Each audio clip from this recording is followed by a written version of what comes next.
會塞入去嘅？唔係，其實用幼身嘅棉花棒咧，墊住個耳壁清咧，咁就會清得乾淨。呢邊偏紅少少，係咪好夜瞓平時會？都係。係啦，跟住嗰度有個位係有嚿耳垢跌咗喺耳膜上面啦，但係嗰嚿就清唔到㗎啦。即係呢個係啊，再入面。入面。入面。係啊，跟住嗰個位就清唔到㗎啦，因為佢已經黐咗喺耳膜上面嘅位置。哦，係啊，咁跟住外耳到呢度就幫你清乾淨佢就可以啦，就係棉花棒買完。係啊，我成日睇唔推嘢入去。動作錯就真係可以爭好遠嘅，但係如果你係貼住個耳壁轉嘅話咧，就會好好多嘅。啊？係啊，幫你按啲耳仔先啊。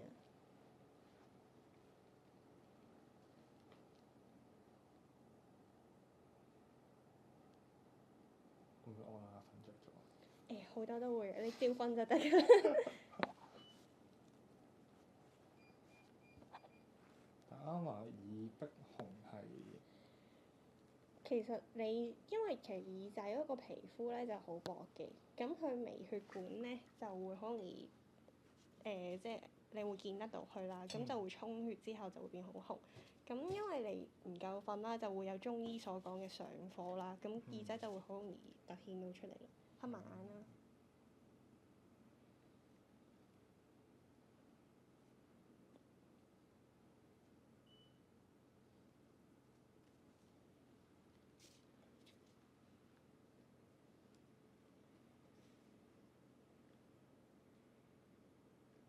似被鬧折咁。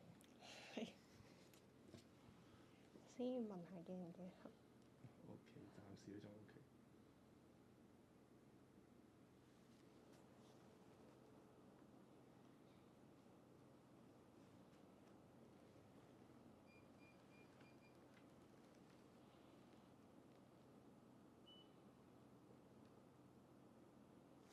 開始有啲痕。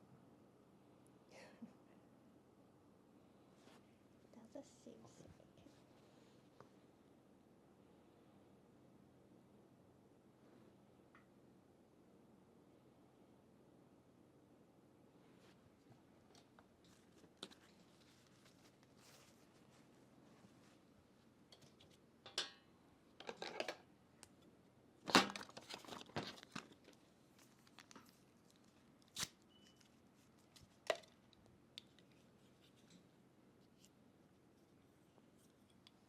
咁而家會正式開始幫你坐耳啦，覺得有唔舒服就出聲就得㗎。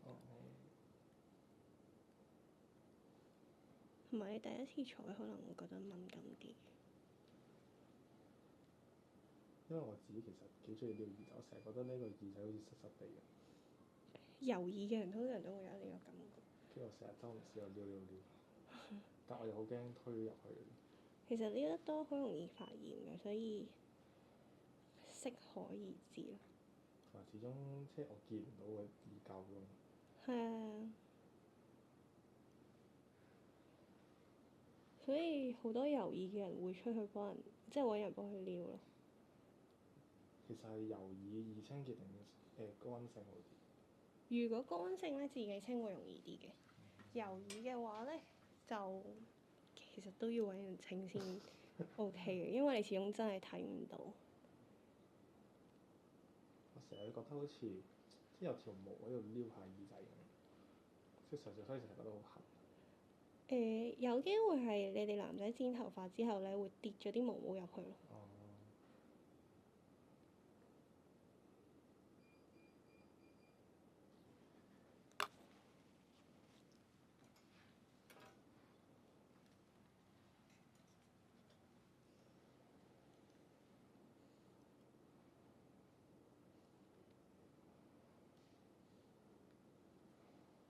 但都幾舒服。係嘅。因為平時咧，即係我自己中意呢個感覺，但係我唔敢篤好入咯。其實而家係一個唔算真係好入嘅位置，係中間咯。呢中間嚟，我以為會入啲。係啊，係中間位置嚟㗎。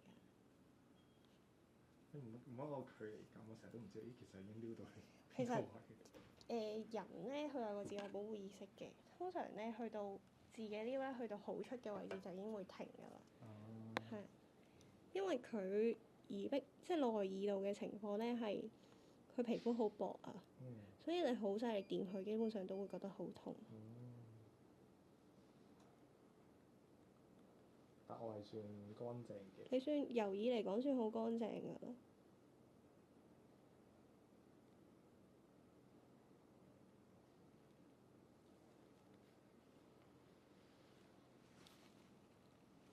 係咪坐完要聽嘢聽好啲？好污糟嘅話會，如果佢唔係超級污糟嘅話，就唔會話超級大分別咯。但係油耳嘅人就會覺得隻耳仔係真係乾爽咗咯。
有冇覺得唔舒服？還好還好。有痛嘅話可以出聲。但係覺得好入係咪？少少，但都 OK 嘅。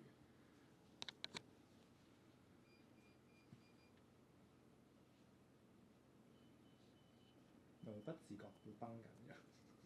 因為未掂過嗰啲位自己。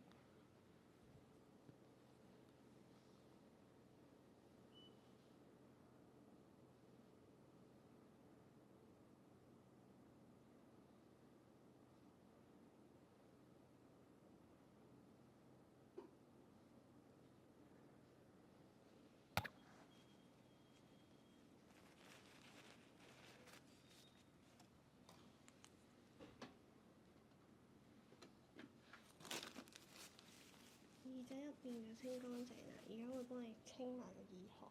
好唔該。有啲痕啊我。OK。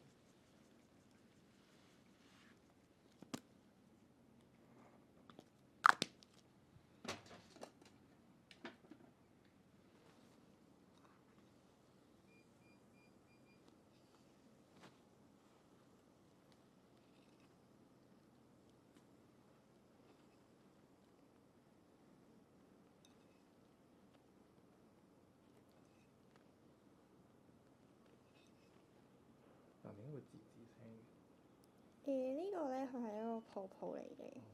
本身佢啲泡泡爆開嘅時候，就會聽到啲好似爆炸糖咁嘅聲，但係佢性質好溫和嘅。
似我清鏡頭咁樣。係。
好震。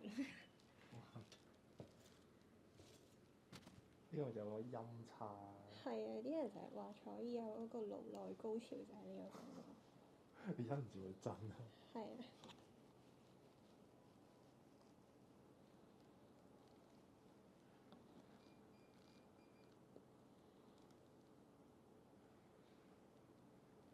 坐一次，而且覺得自己嘅耳窿好似好深喎。因為平時自己淨係接觸好出面。